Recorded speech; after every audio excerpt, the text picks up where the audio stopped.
Hello everyone, welcome to CLAT वाला। I am advocate Mansi Jain. आज के सेशन में हम लोग ये जानेंगे कि क्लैट एग्जाम देने के लिए एलिजिबिलिटी क्राइटेरिया क्या होता है। मतलब आप 12th एस्पिरेंट अगर होने चाहिए, क्या आप एक ड्रॉपर स्टूडेंट होने चाहिए, अगर आप 11th क्लास में हैं तो क्या आप ये क्लैट का एग्जाम दे सकते हैं, और आपके बोर्ड्स में कितने परसेंटेज मार्क्स होने चाहिए जिसके लिए क्लैट के एग्जाम को देने के लिए आप एलिजिबल हो सकते हैं। तो let's just get to know about all these details quickly.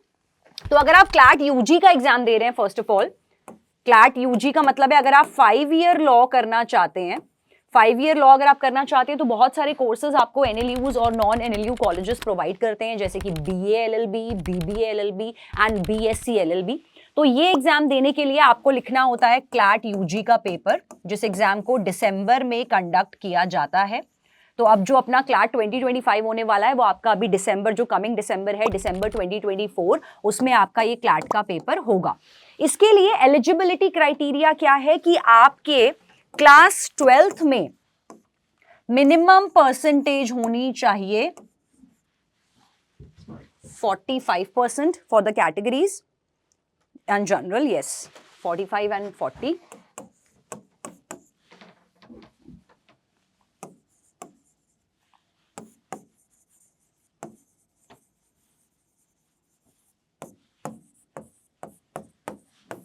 तो मिनिमम आपके 12th बोर्ड में आपके मार्क्स आने चाहिए 45%। अगर आप बिलोंग करते हैं general, OBC, PW, NRI, PIO, OCI category को, तो 45% मिनिमम चाहिए आपको क्लास 12th बोर्ड में।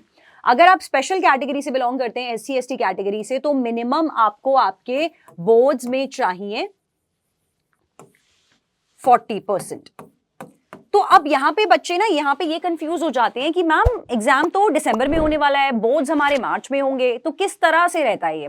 तो यहाँ पर जो भी एस्पिरेंट्स क्लैट 2025 देना चाहते हैं, इसका मतलब है वो बच्चे अभी क्लास, या तो अगर वो 12th में है तो उन बच्चों के साथ क्या होता है कि पहले उनका क्लैट हो जाएगा, क्लैट का पेपर हो जाएगा आपका दिसंबर मंथ के अंदर, दिसंबर 24 में, और उसके बाद होगा आपका बोर्ड्स का एग्जाम, जो कि आपका होगा मार्च अप्रैल में, दैट इज 25 में। और जब इन दोनों में आपका रिजल्ट आ जाएगा, आपको एक वैलिड क्लैट का स्कोर चाहिए होता है एनएलयू में एडमिशन के लिए, और मिनिमम जो मैंने बताया कि 45% और 40% आपको बोर्ड्स में अपने चाहिए होंगे, जो मार्च में होगा। उसके बाद आपका अप्रैल में ऑनवर्ड्स एनएलयू में एडमिशन प्रोसेस स्टार्ट हो जाता है।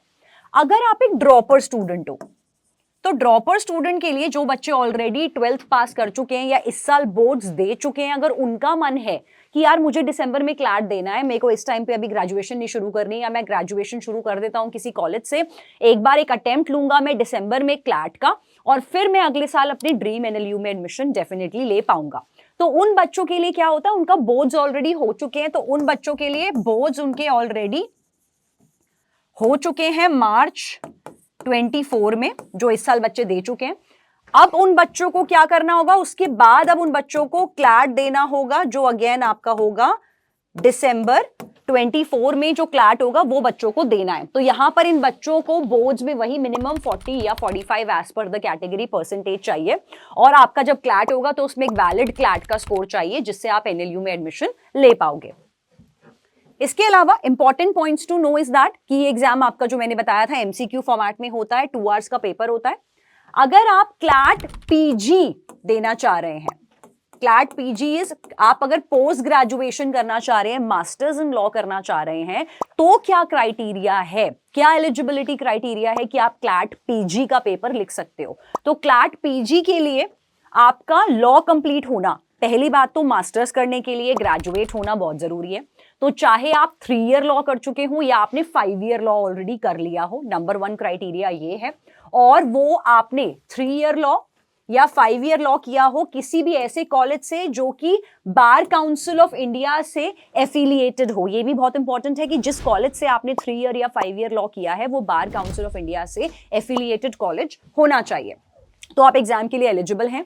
परसेंटेज यहां पर भी ऐसा ही कुछ है जैसा पहले था कि आपके ग्रेजुएशन में मिनिमम परसेंटेज आनी बहुत जरूरी है। अगर आपकी ग्रेजुएशन में ये परसेंटेज नहीं आई है तो आप क्लैट पीजी का पेपर नहीं लिख सकते।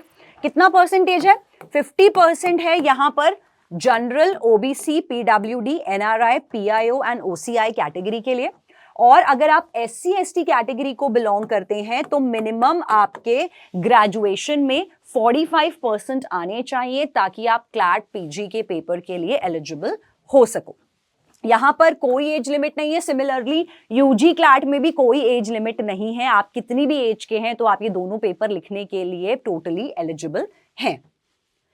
सिमिलरली अगर आप एनएलयू में एडमिशन लेना चाहते हैं तो एनएलयू में अगर आप, ये हम लोग बात कर रहे हैं यहां पे क्राइटेरिया की, जो आपके एनएलयू आपको 5 ईयर लॉ प्रोवाइड करते हैं, उनमें एनएलयू के अपने एडमिशन क्राइटेरिया क्या हैं।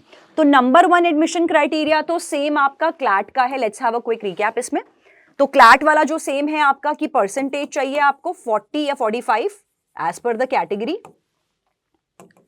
क्लैट का आपका एलिजिबल स्कोर एडमिशन के लिए, ये 2 चीजें तो चाहिए। इसके अलावा आपका नाम अलॉटमेंट लिस्ट में भी होना चाहिए।